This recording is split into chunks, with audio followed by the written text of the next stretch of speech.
Terve ja tervetuloa taas eroaverkosto.comin testilaboratorioon. Tällä kertaa meillä olisi vuorossa Epeverin U-Power High hybridi-inverterisarjan esittely ja testaus. Ollaan valittu tähän tämä 3000 wattin malli, joka toimii 24 voltin akustossa. Ja tämä on meidän myydyin Epeverin U-Power High-sarjan hybridi-inverteri tällä hetkellä. Kaiken kaikkiaan tämä laite on aika samanlainen kuin Victronin EasySolar 2-sarjan hybridi-inverteri. Suurimpana erona kenties olisi se, että tässä on vähän isompi tuo lataussäädin, eli korkein paneelijännite voisi olla semmoista 400 volttia ja sitten suurin paneeli latausteho on lähes 3000 wattia, että päästään vähän suurempiin lukemiin kuin mitä Victronin vastaavassa on. Eli tähän pystyy siis kytkemään siis aurinkopaneelit ja sitten ulkoisen verkon, eli esimerkiksi sähköverkon tai sitten aggregaatin kiinni, eli siitä löytyy myös sisäinen laturi, jonka suurin latausvirta on 80 amperia, joka on aika hyvä lukema. Ja sitten toki siihen kytketään sitten akusto kiinni, ja se oli tässä mallissa se 24 voltin akusto. Lyijyakku tai litium-rautafosfaattiakku käy tähän oikein hyvin. Ja sitten tästä löytyy selkeä monipuolinen näyttö, eli se on vähän ehkä helpompi käyttöinen kuin Victronin vastaava laite siinä mielessä, että ei tarvitse aina kännykkää tai tietokonetta käyttää, eli tästä pystyy säätämään aika kattavasti kaikkia parametreja, mitä laitteesta löytyy. Toki tähän pystyy myös tietokoneella ja kännykälläkin sitten ottamaan yhteyttä. Ja kännykkään pystyy ottaa yhteyttä sillä Wi-Fi-mokkulalla, eli tämän pystyy sitten myös laittaa verkkoon kiinni, jos mökiltä tai käyttökohteesta löytyy sitten Wi-Fi-verkko. Eli nyt kun inverterin alalaidan petupaneeli on otettu auki ja poistettu myös terminaalien suojakuvut, niin lähdetään liikkeelle vaikka täältä vasemmasta reunasta. Eli täältä löytyy AC input ja output kytkennät, eli tuo vasempaan laitaan kytkettäisiin sitten ulkoisesta verkosta, eli siis sähköverkosta tai aggregaatista tulevat sähköt. Ja sitten tuossa oikealla puolella AC output, niin ne johdot kytketään sitten ryhmäkeskukseen. Ja muistetaan, että näihin kytkentöihin sitten tarvitaan sähköasenta, eli näitä ei itse saa tehdä. Sitten löytyy akustoa varten miinus- ja plusportit täältä, eli läpiviennit tuosta kotelon sisään. Sitten löytyy RS485 portti sitä varten, että siihen voi laittaa esimerkiksi sen Wi-Fi-adapterin sitten kiinni. Ja sitten löytyy valmiit plus- ja miinusjohtimien paikat aurinkopaneelille, eli MC4-liittimillä pystyy kytkemään suoraan paneeliston kiinni laitteeseen. Ja tässä laitteen mukanahan tulee sitten myös omat MC4-liittimet, että käytetään niitä sitten tässä kytkennässä. Sitten tältä sisäpuolelta löytyy tosiaan nämä AC-puolen johdot siististi värikoodattuna ja merkittynä. Sitten löytyy akuston iso virtakisko pääsulakkeineen. Ja sitten löytyy vielä täältä sisältä tämmöiset RBVS akuston jännitteen seurantaportti. Sitten löytyy relay-paikka, eli kuivakytkimelle liitäntä. Ja sitten akuston lämpömittaus, tietoa mittaava lämpömittarin portti löytyy tuosta.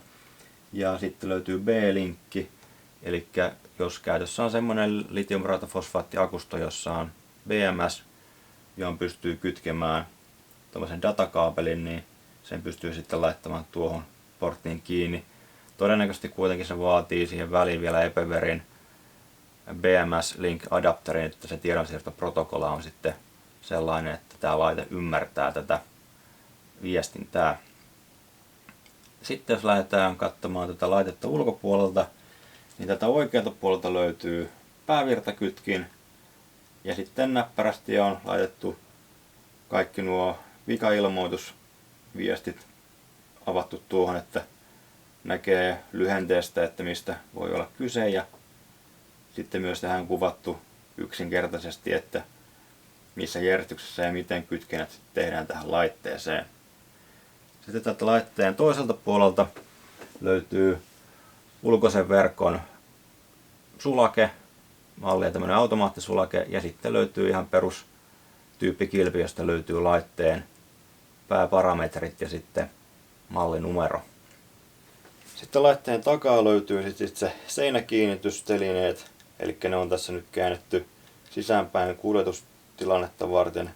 Eli kun asennetaan tää sitten seinälle, niin tää irrotetaan ja käännetään sitten toisinpäin. Eli täältä löytyy 4 kiinnityspistettä, jolla saadaan tämä invertteri tukevasti kiinnittyä sitten seinään. Ja pakkauksen mukana tulee tämmöiset jykevät kiinnityspultit, mutta tietysti voi oman harkinnan mukaan käyttää myös muitakin kiinnitysmetodeja.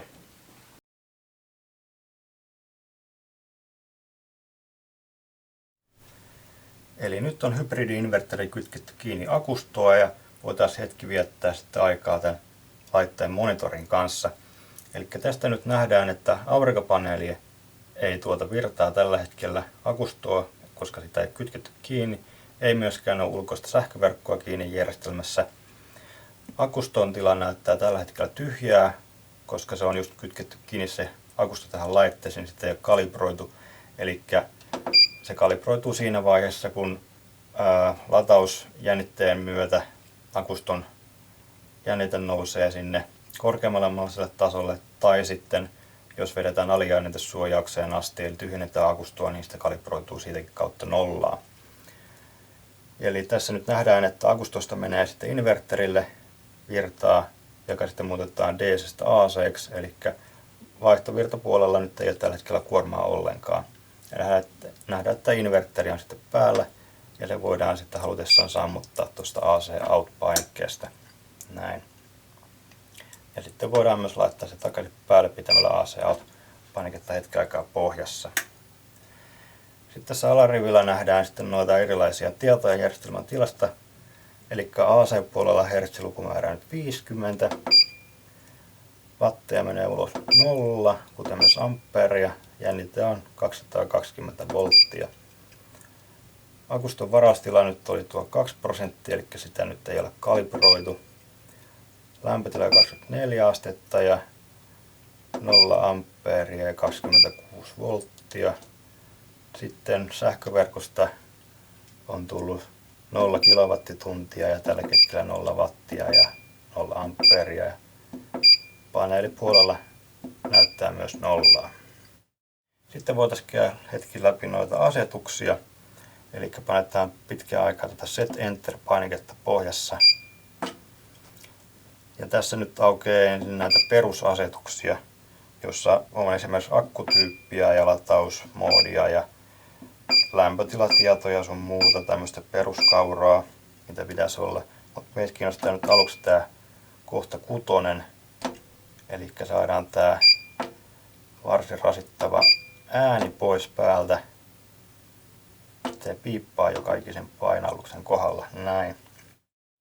Ja sitten jos meillä on esimerkiksi nyt tässä alkuun valittuna tuo Agia, mikä on tehdasasetuksen mukainen, ja meillä on tuo litiumakku, jos me halutaan vaihtaa se tämmöiseen litiumakkuun, missä ei ole BMS:n kytkintäjohtoa, eli me halutaan käyttää ne litiumrautafosfaatin user-tilan parametreja, eli ohjelmoidaan latausjännitteet ja muutkin jännitteet tälle laitteelle itse, niin valitaan toi Set Enter ja sieltä ykköskohta eli akkuvalinta. Tästä voidaan sitten vaihtaa akkutyyppi, eli ensin valitaan toi LFP eli litiumrautafosfaatti. Näin. Ja sitten valitaan se uudestaan. Se alkaa vilkkumaan. Ja nyt on tullut tuo LFP user-tila. Eli otetaan se näin käyttöön. Ja sitten eskiä painamalla päästään taas alkuvalikkoon ja nyt nähdään, että siellä on tuo akkutila sitten tallennettuna. Sitten jos halutaan näytön kautta muuttaa noita muitakin parametreja, niin pidetään pitkään poissa up-down painikkeita. Ja nyt päästään sitten muuttamaan näitä laiteasetuksia, eli nyt ollaan kohdassa 9, kun tuossa aikaisemmassa perusasetuksessa oli vain 8 vaihtoehtoja. Täältä sitten pystyy muuttelemaan vaikka ja mitä lukuja, mutta ei mennä niihin nyt tässä vaiheessa vielä.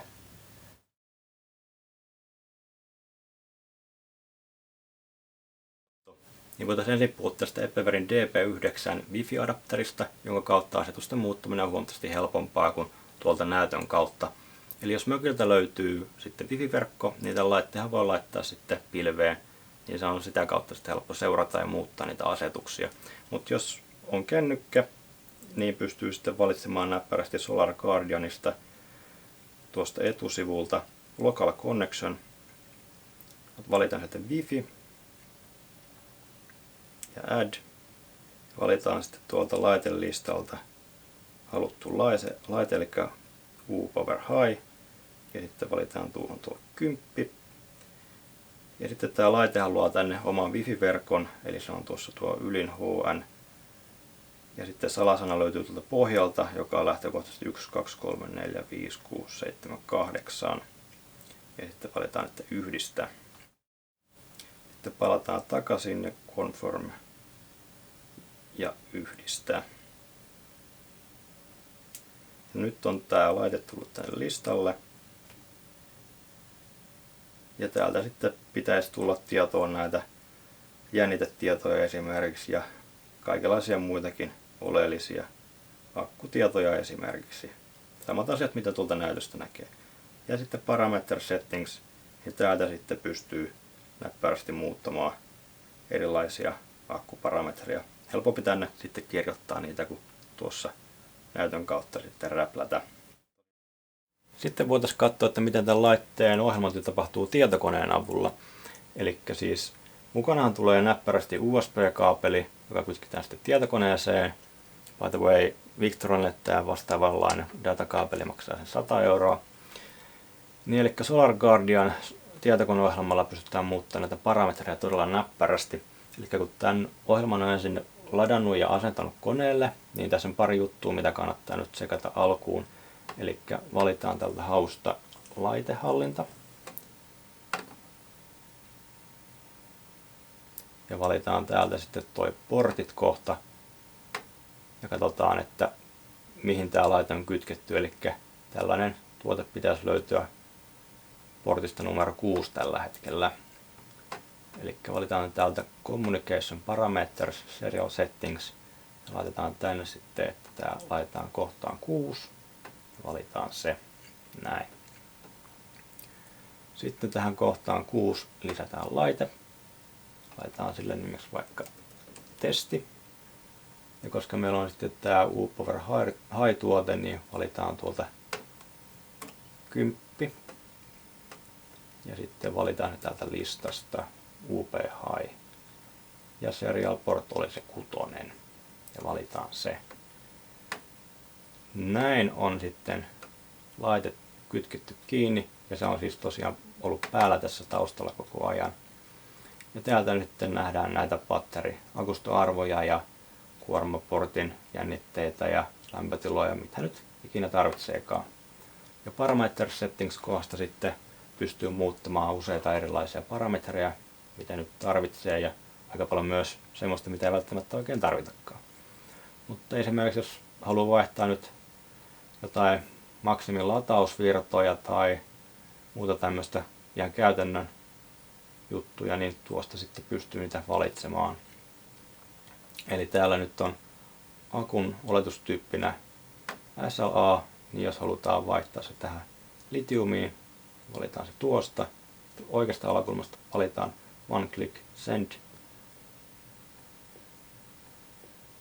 Ja nyt sinne on valittu tuo litiumakku ja sitten valitaan vielä tuo User, niin pystyy muuttamaan nyt näitä arvoja, mitä tähän nyt halutaankaan. Esimerkiksi tämä voitaisiin muuttaa se vaikka 24,5 volttiin ja valitaan tuosta, että lähdetään eteenpäin. Ja näin se ilmoittaa, että se on nyt päivittyä. Se nyt jäi sitten sinne. System Settingistä löytyy sitten tämmöisiä käytännön parametreja, tietoja. Eli täältä pystyy aika näppärästi muuttamaan mitä vaan sitten haluaa. Eli tätä kautta on oikein helppo sitten muuttaa näitä laitteen parametreja just semmoiseksi kuin haluaa.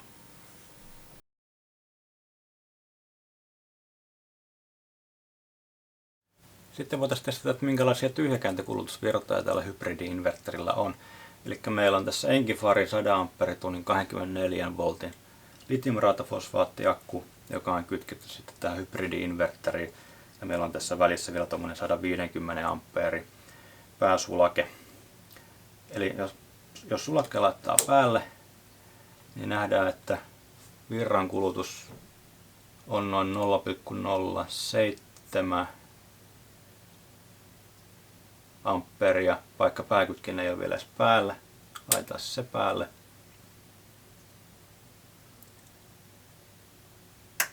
Ja sitten pitäisi inverterin käynnistyä tässä kohta.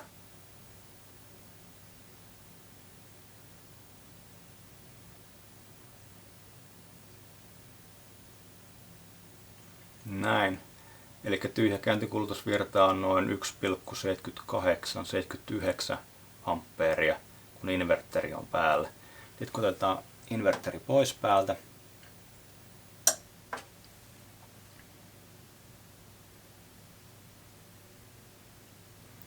niin kulutus putoaa tuonne 1,2 ampeeriin. Eli onhan se edelleen aika paljon vieläkin tuota virtaa.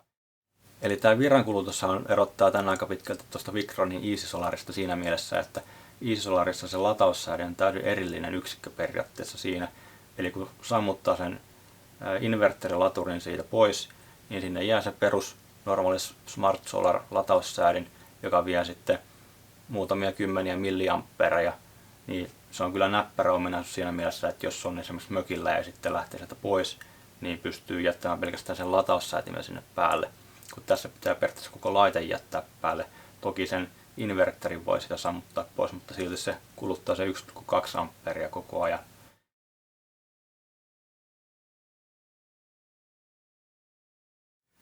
Eli seuraavaksi voitaisiin lähteä testaamaan sitä inverterin sähkön laatua erilaisilla kuormilla ja mitata myös inverterin hyötysuhdetta. Eli meillä on nyt akustoon kytketty jännitemittaus. Käytännössä se pitäisi olla kytkettynä inverterin napoihin, mutta se on nyt vähän hankalaa tässä laitteessa. Eli tässä nyt mittauksen aikana tulee sitten jonkin verran virhettä tuosta jännitehäviöstä, mutta käytössä on 35 neliön kaapelit, eli jännitehäviö nyt ei ole mahdottoman suuri, mutta kuitenkin tulee ottaa huomioon. Sitten on pihtivirtamittaus ja sitten on E-Stronin energiamittari, josta nähdään useita eri parametreja. Eli nyt nähdään, että jännite on 230 volttia, eli se on nyt vaihdettu vähän korkeampaan jännitteeseen kuin mikä oli tehdasasetuksessa se 220 volttia. Ja sitten tämä harmoninen kokonaissärö on tämmöinen hyvä parametri, jota voidaan seurata sähkön laadun tiedon mittauksessa. Eli inverterivalmistaja sanoi, että se pitäisi pysyä alle 3%, joka tarkoittaa, että sähkön laatu olisi hyvää. Eli sitten meillä on tässä 3 eri kokoista resistiivistä kuormaa, eli sähkövastuksia. Lähdetään nyt pienimmästä liikkeelle ensin. Eli noin 700 wattia menee tällä hetkellä sähköpatteriin, eli 31 amperia suunnilleen, ja jännite on vielä yli 25 voltin paikkeilla.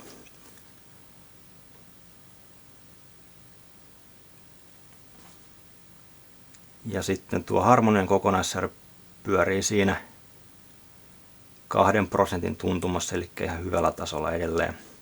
Sitten laitetaan vähän isompaa kuormaa. 1,15 kilowattia menee tällä hetkellä. Virtaaminen on 50 amperia. Jännite agussa 25 volttia. Jännite pysyy hyvin 230 voltissa ja hertsitkin on nätisti tasan 50. Harmoninen kokonaissärö pysyy siinä 2% tuntumassa, eli oikein hyvä.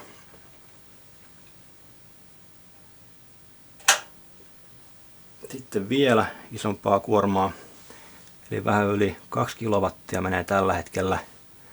97,6 ampeeria ja nyt ollaan akuston puolella 24 voltissa ja rapiat päälle. Jännite on hyvin tarkkaan 230 volttia.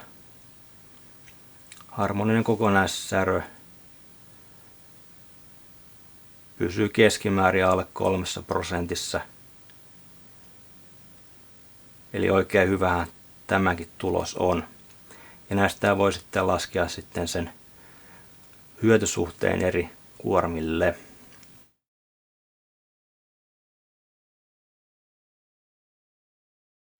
No niin, eli mitkä fiilikset jää sitten tästä hybridi-inverteristä? No, Epeverhän tunnetaan siitä, että sillä on hyvä hintalaatusuhde ja niin myös tälläkin tuotteella. Eli yksin kuoriin on saatu mahdutettua 3000 wattin siniaaltoinverteri, 100 ampeerin lataussäädin ja 80 ampeerin sitten laturi ulkoista verkkovirtaa varten. Eli aggregaatilla pystyy varsin tehokkaasti lataamaan isoakin akustoa. No, laitteen parametreja pystyy muuttaa tosi vakuuttavasti. Pystyy tekemään lähes mitä vaan, kuten myös Victronin vastaavilla tuotteilla. Tämän saa kytkettyä sitten näppärästi wifi-verkon kautta pilveen, jos haluaa. Tietokoneeseen sen pystyy kytkemään. Suurin ongelma mun mielestä tässä on se, että sen tyhjäkäyntikulutusvirta on aika korkea. Eli vaikka sitten tuon inverterin sammuttaa, niin tyhjäkäyntikulutus on tosi korkea. Eli jos sitä vertaa Victronin vastaavaan, jossa se sisäinen lataussäädin kuluttaa muutamia kymmeniä milliampereja, niin tässä puhutaan kuitenkin useammasta 10 wattista. Tietysti tämä maksaa noin 1000 euroa ja Victronin vastaava tuote maksaa melkein kaksinkertaisen määrä, että jos vaikka pariin paneeliin investoi, niin se voi sitten riittää kompensoimaan sitten taas sen tyhjäkäyntikulutusvirran siltä osin. Sitten tuosta sähkön laadusta, mitä testattiin, ja hyötysuhteesta, niin ne oli taas hyvällä tasolla kumpikin noista testatuista kohdista. Ei niistä mitään pahaa sanottavaa sinänsä. Ja sitten mitä tuohon laatuun tulee, niin tämä vaikuttaa hyvin kootulta. Ei ole mitään kiliseviä, koliseviä juttuja, ei sirise, mitään semmoista. Ihan hyvin koottu, siisti paketti. 2 vuoden takuuhan tälle myönnettä, eli Victronillahan se on se 5 vuotta. Tietysti voi olettaa, että Victronin tuote kestää jonkun verran pidempään kuitenkin, kun sen verran kalliimmasta laitteesta on kyse. Mutta hyvinhän tämä Epeverkin tuntui suoriutuvan noista tehtävistä, mitä sille nyt annettiin. Että jos kokee, että tämä olisi hyvä tuote verrattuna kalliimpaan Victroniin, niin eiköhän se asiansa hoida.